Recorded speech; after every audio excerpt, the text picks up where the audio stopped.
Hello, Abigail here with the Tarotscopes for Virgo season, Cancer Sun, Moon, and Rising. All right, my Cancers, kind of the important astrological stuff you need to know just for this moment is it's eclipse season, and eclipses tend to really shake things up. They cause a lot of chaos. They bring things to their inevitable end, whether that is a celebration or an attainment or a loss or a separation. It is multitudinous. It's also on a mutable axis, which kind of adds to the spectrum of experience, which is both a lot and helpful. If you want to know more about the astrology of the season, you can go check out the video linked below, which is about Virgo season.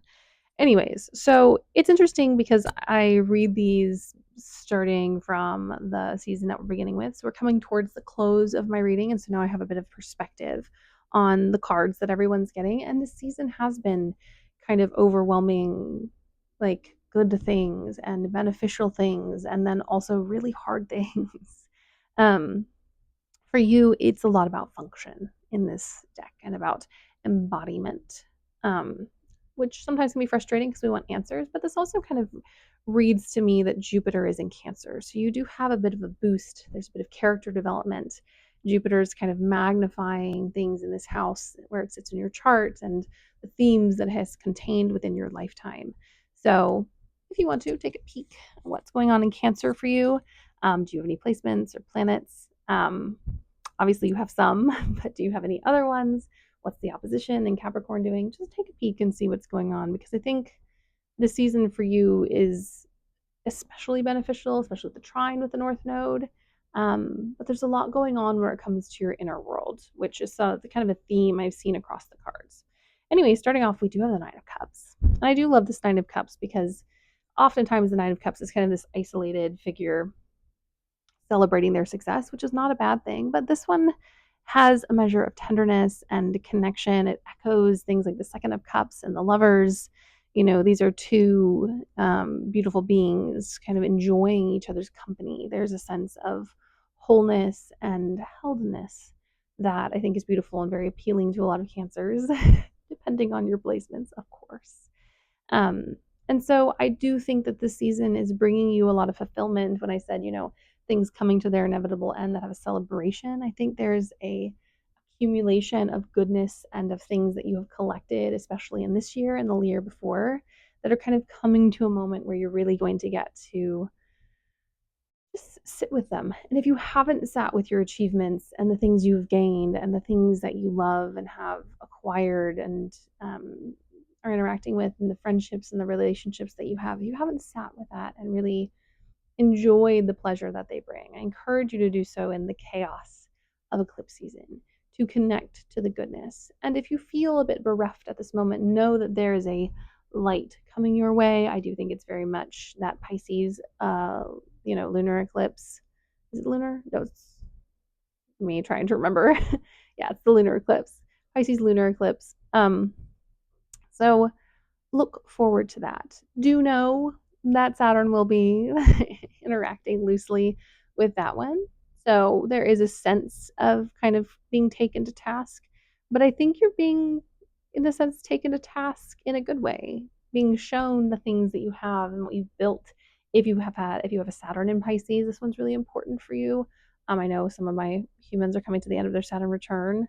So this is specifically for you, but there's a sense of stability and growth and success within all of the kind of higgledy-piggledy of eclipse season.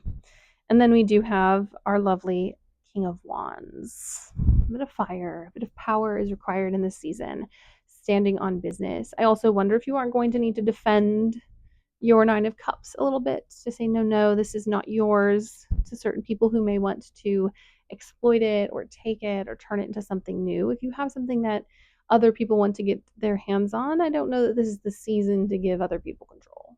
I'm not talking about like relationships. I'm talking like if you have a product you're selling and there's a buyer of some kind that wants some kind of percentage, maybe don't give them one. Keep the things that you have gained and achieved within your community and your kind of circle of care, as it were.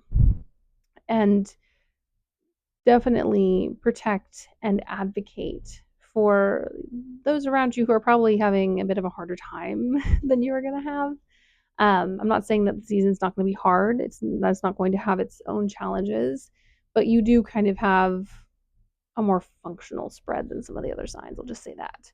And obviously, if you have kind of a mix and match, because obviously everyone has sun, moon, rising different places, look at where this is falling in your chart and kind of recognize where this might be unfolding and where other stuff might be sitting. We do have the Five of Swords. People be fighting. There's gonna be people who disagree with you. There are people in this eclipse season who are going to want to fight for fighting's sake, who are going to want to fight for winning's sake, not necessarily for argument's sake, not necessarily for any type of productive end. You don't have to engage with them. You don't have to do what they say. You don't have to play ball. If you are the person who wants to fight, go for it. Have fun. Just know that you're fighting to fight, and this isn't as serious as you think it is. It's also differing ideas and understanding. There's a sense of kind of losing something. I heard someone once say, and I think it might have been from the Fyodor Pavlov book, but like the Five of Swords is this kind of, fighting, but at what cost? Fighting, but at what price to you and your relationships and who you are. It doesn't mean you can't stand up for yourself. Doesn't mean you can't have your say. But know that in some of these situations, if you decide to engage, there will be a sense of loss. And maybe that is worth it to you and you should follow through. And maybe it's not. It is up to you to decide. And then we do have the King of Swords. So you have lots of king energy. And, the Gemini's got this too. This is about claiming your right to choice and your right to your beliefs and your right to thought. A lot of people right now are being, cowed into submission by fear. A lot of people are preparing to submit to certain things. This is not the time for you to do this. This is not the time to hide. This is the time to reclaim your strength. Also, like I said, you do have Jupiter in your sign.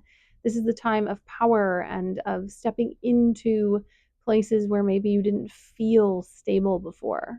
And no, Jupiter's not always stable, but he does present a really big stage to play on.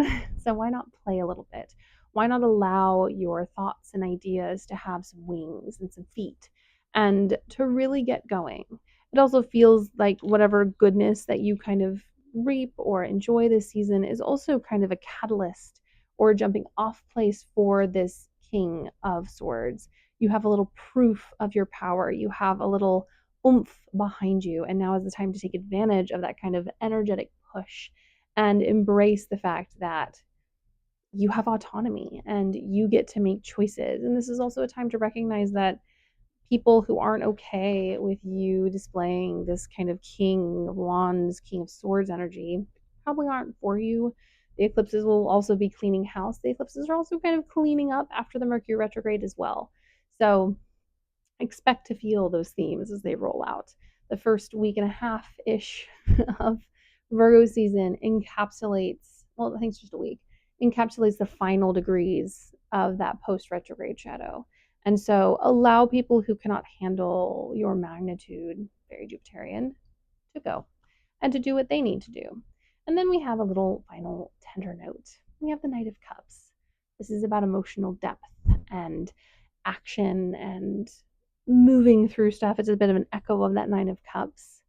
You've learned some things, but you're still a student. You're still at the action phase of stuff. So live between the King and the Knight energy, this energy of kind of impulse and action and desire, and then stability and logic and kind of force in general.